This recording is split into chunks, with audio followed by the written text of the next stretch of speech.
En el año 2000, Rafael y yo teníamos apenas 12 años cuando nuestra vida cambió para siempre. Vivíamos en el mismo barrio de Medellín, en una calle empinada donde las casas se apretujaban unas contra otras como dientes desiguales. Cada mañana, alrededor de las 10, escuchábamos el sonido familiar de la bicicleta de doña Carmen subiendo la pendiente. Carmen Rodríguez tenía 42 años y llevaba 15 siendo la cartera de nuestro sector. No era solo una empleada del correo, era parte de nuestra familia extendida. Conocía a cada vecino por su nombre, sabía quién esperaba cartas de familiares en el extranjero y quién recibía las facturas que preferían evitar. Su uniforme azul siempre estaba impecable, y su sonrisa era tan constante como el café que tomaba en la tienda de don Hernán cada mediodía. Rafael y yo la esperábamos religiosamente después del colegio. Nos sentábamos en el bordillo de concreto frente a mi casa, jugando con cartas o simplemente hablando de fútbol, hasta que aparecía su figura familiar pedaleando cuesta arriba, su bicicleta verde, oxidada en algunos puntos pero resistente como ella. Cargaba 2 alforjas repletas de correspondencia que distribuía con la precisión de un relojero. «Muchachos», nos gritaba desde media cuadra, y nosotros corríamos hacia ella como si fuera nuestra abuela llegando de visita. Carmen tenía esa habilidad especial de hacer que cada conversación fuera importante. Nos preguntaba por las calificaciones, nos contaba historias de cuando era joven, y a veces nos dejaba ayudarla a organizar las cartas por números de casa. «¿Saben qué?», nos decía mientras ordenaba los sobres. «Ustedes dos van a ser grandes amigos toda la vida. Lo veo en sus ojos». Y tenía razón. Rafael era mi hermano de otra madre, el único que entendía mi obsesión por coleccionar estampillas y mi sueño secreto de viajar por el mundo.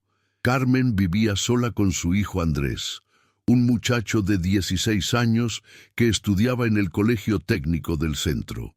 Ella nos hablaba de él con orgullo, nos mostraba sus calificaciones cuando llegaban por correo, y siempre decía que trabajaba tanto para darle un futuro mejor. «Andrés va a ser ingeniero», nos repetía, «y yo voy a estar ahí cuando se gradúe».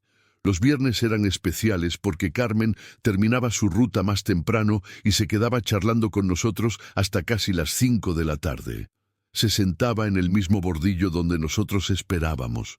Se quitaba los zapatos negros que siempre tenía lustrados y nos contaba sobre las cartas más curiosas que había entregado esa semana.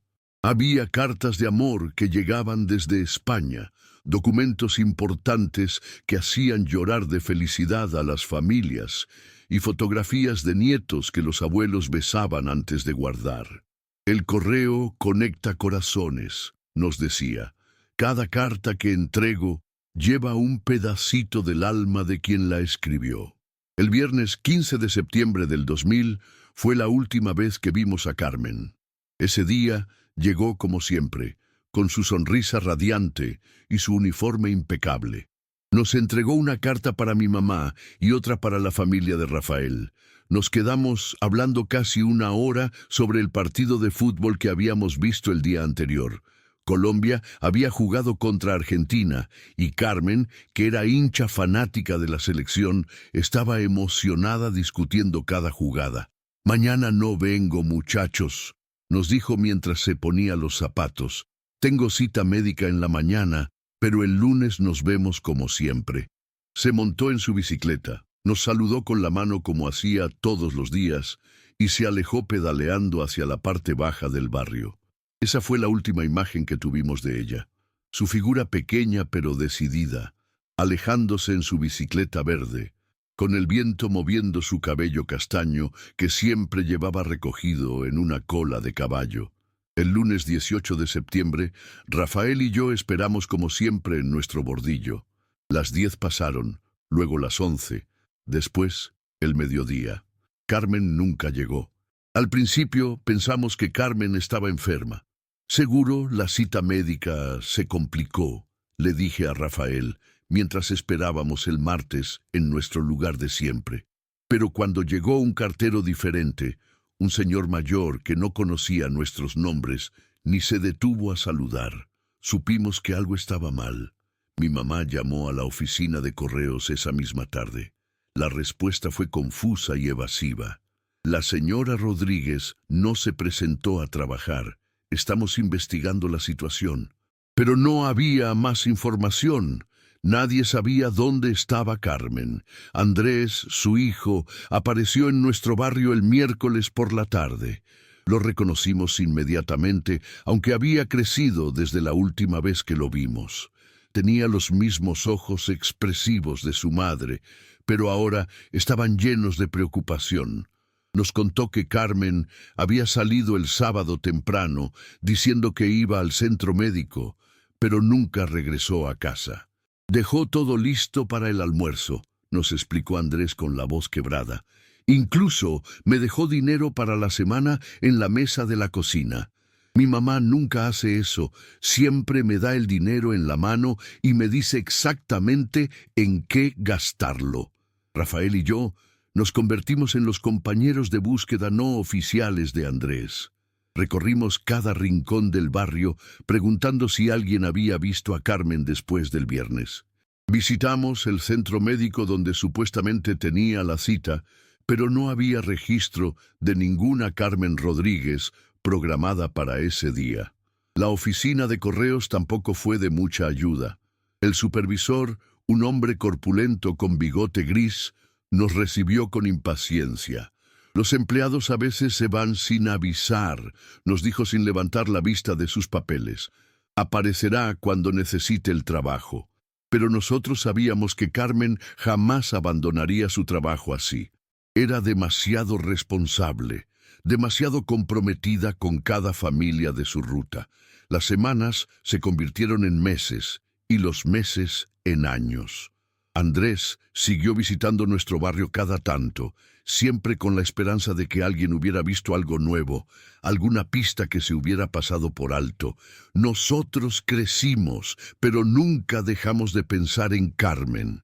En el 2003, cuando cumplimos 15 años, Rafael y yo hicimos una promesa sentados en el mismo bordillo donde esperábamos a Carmen.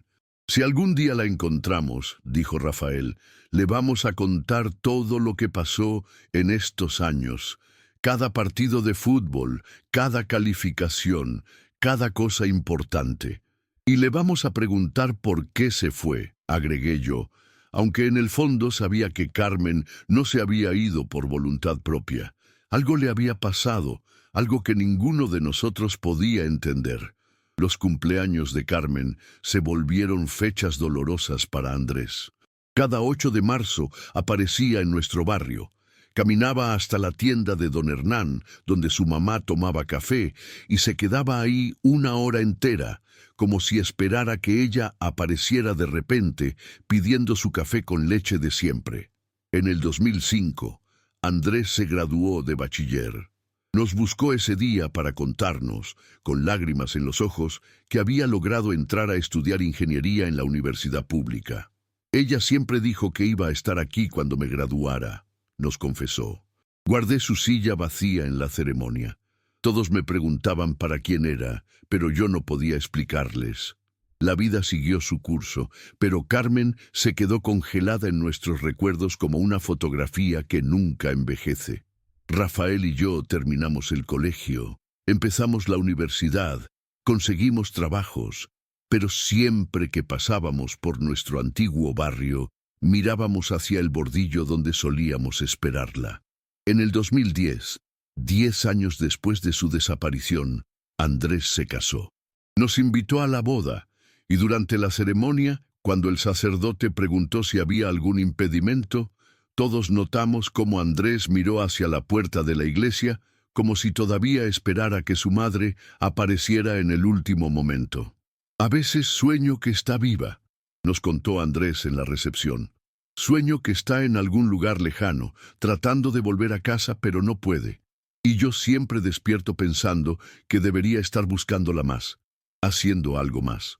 Los años 2010 fueron especialmente duros. Rafael se mudó a Bogotá por trabajo y yo me quedé en Medellín, pero manteníamos contacto constante. Cada vez que nos veíamos, inevitablemente terminábamos hablando de Carmen. Era como una herida que nunca terminaba de sanar. 20 años después, en marzo del 2020, Rafael había regresado a Medellín y trabajaba como ingeniero en una empresa de construcción. Yo me había convertido en periodista y trabajaba para un periódico local. Manteníamos nuestra amistad intacta y aún nos reuníamos ocasionalmente en el mismo barrio de nuestra infancia, aunque ya no vivíamos allí. Andrés se había convertido en el ingeniero que su madre siempre soñó que fuera. Tenía 2 hijos pequeños y trabajaba para una empresa multinacional, pero nunca había dejado de buscar respuestas sobre la desaparición de Carmen. Cada año, en el aniversario, publicaba en redes sociales la misma fotografía de su madre con su uniforme de cartera, preguntando si alguien tenía información. El 23 de marzo del 2020, Rafael me llamó alterado a las 7 de la mañana. «Diego, necesitas venir ahora mismo. Encontré algo». Su voz temblaba de una manera que no había escuchado desde que éramos niños. Me dirigí inmediatamente a su apartamento en el barrio Laureles. Rafael estaba parado en su balcón, sosteniendo su teléfono con las manos temblorosas. «Estaba revisando Facebook antes de irme al trabajo», me explicó, «y vi una publicación en un grupo de carros antiguos. Alguien estaba vendiendo un Renault 12 del año 98, y en las fotos...» Me mostró la pantalla de su celular. Era una publicación típica de venta de auto usado. «Vendo Renault 12, modelo 98, papeles al día, motor en buen estado». Pero en una de las fotografías del interior del vehículo, colgando del espejo retrovisor, había algo que nos heló la sangre. Era la placa de identificación de Carmen, la misma placa rectangular de metal plateado que llevaba prendida en su uniforme todos los días, con su nombre grabado: Carmen Rodríguez, empleada postal 1547. La reconocimos inmediatamente porque solíamos jugar a leer los números cuando éramos niños. «¿Estás seguro de que es la misma?», le pregunté, aunque en mi corazón ya sabía la respuesta. Esa placa había estado presente en cada una de nuestras conversaciones con Carmen durante años. Rafael ya había contactado al vendedor a través de Messenger. El hombre se llamaba Joaquín Morales y vivía en un pueblo llamado San Rafael, a 2 horas de Medellín. Había comprado el carro hacía 5 años a un mecánico que se lo vendió como vehículo recuperado de un lote de chatarra. «El tipo dice que no sabe nada sobre la placa», me explicó Rafael, «que el carro ya venía así cuando lo compró y que nunca le prestó atención a lo que colgaba del espejo». Decidimos ir ese mismo día a San Rafael. Le dijimos a Andrés, quien inmediatamente pidió permiso en su trabajo para acompañarnos. El viaje fue tenso y silencioso. Cada uno estaba perdido en sus propios pensamientos, imaginando qué podríamos encontrar. Joaquín Morales resultó ser un campesino de unos 60 años, honesto y directo. Nos recibió en su finca con café y nos mostró el Renault 12 estacionado bajo un árbol de mango.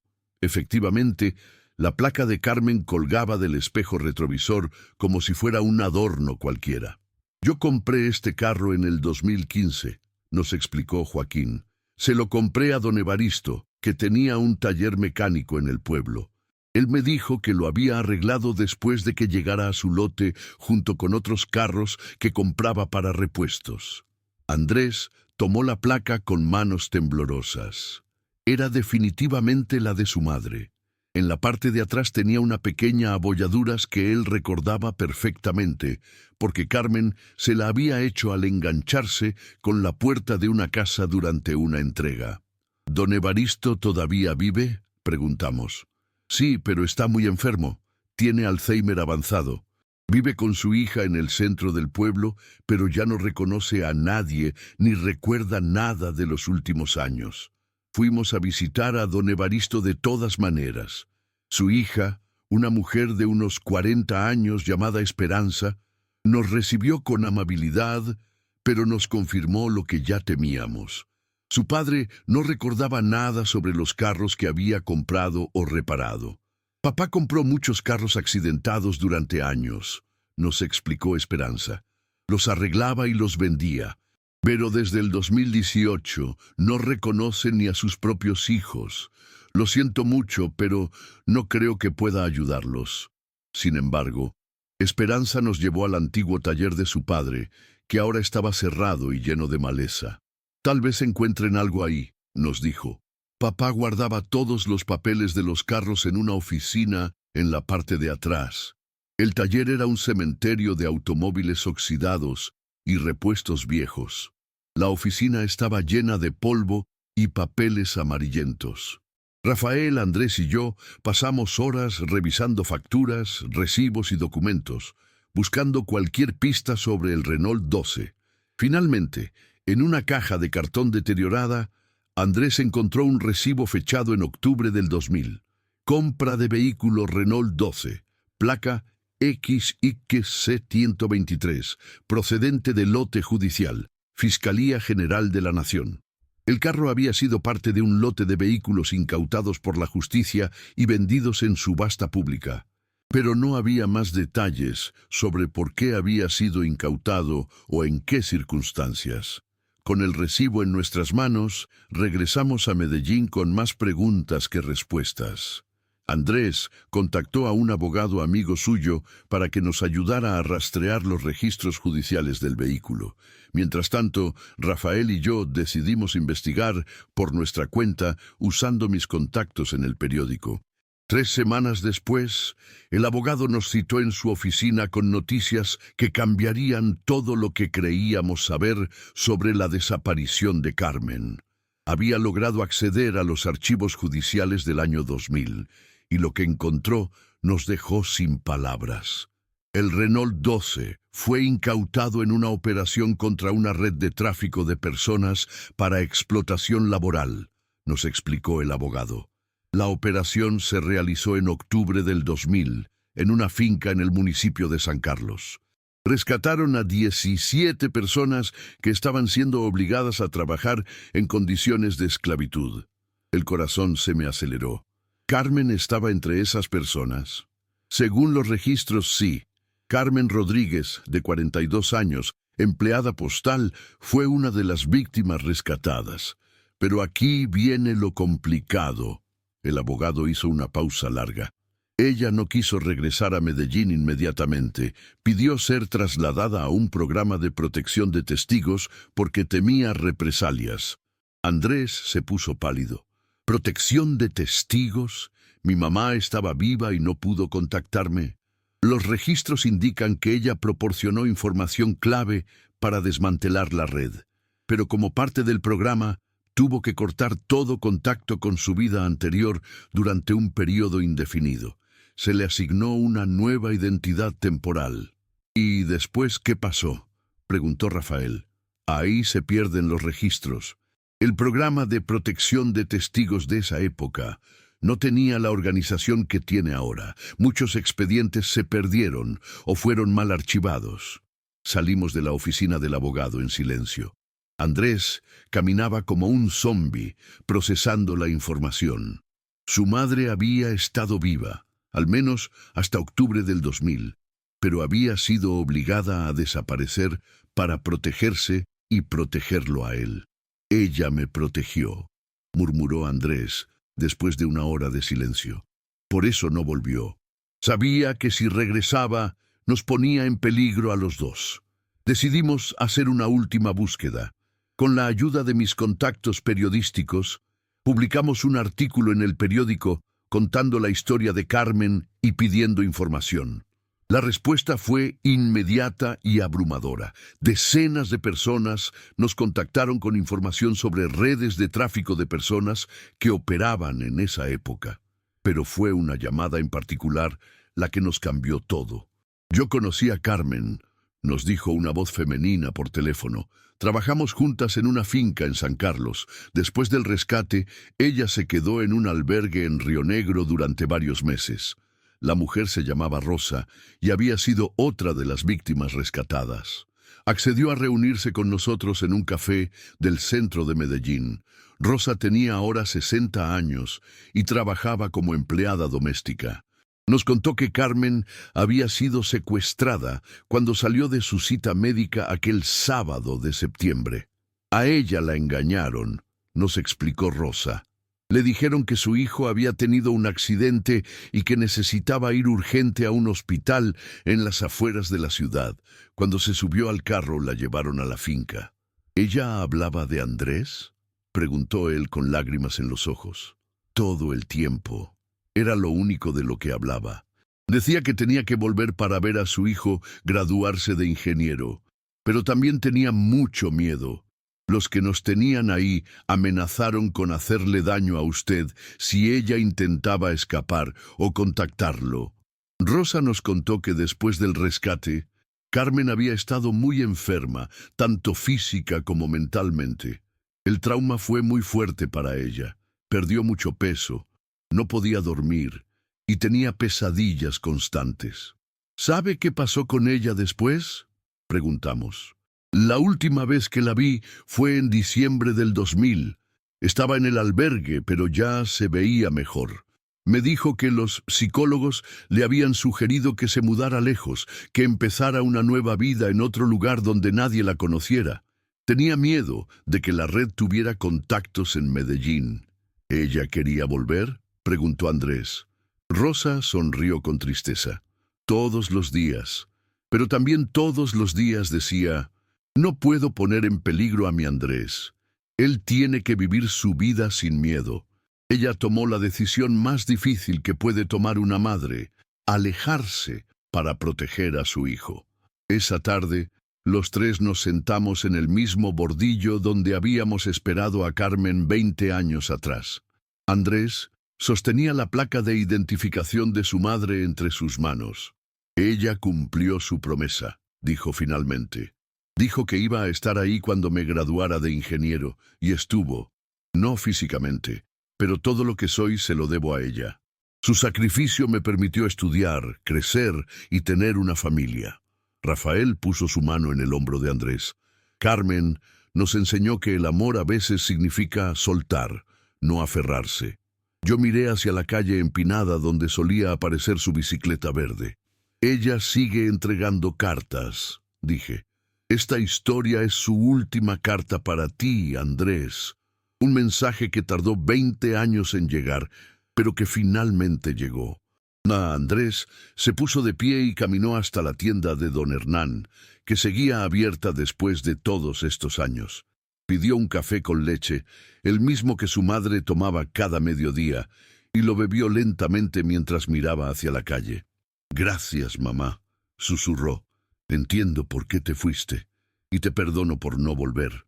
Esa noche, Andrés decidió no seguir buscando a Carmen. Si ella está viva y decidió no volver, respeto su decisión. Si no lo está, al menos ahora sé que me amó lo suficiente como para sacrificar su propia felicidad por la mía. La placa de Carmen ahora está enmarcada en la sala de la casa de Andrés, junto a una fotografía de su graduación como ingeniero. Sus hijos, los nietos que Carmen nunca conoció, saben la historia de su abuela heroína que entregaba cartas y que hizo la entrega más importante de su vida, la libertad y seguridad de su hijo. A veces el amor más grande es el que se expresa en silencio, en la distancia, en la renuncia. Carmen Rodríguez siguió siendo cartera hasta el final, pero su última entrega no fue una carta, fue una vida entera de tranquilidad para su hijo.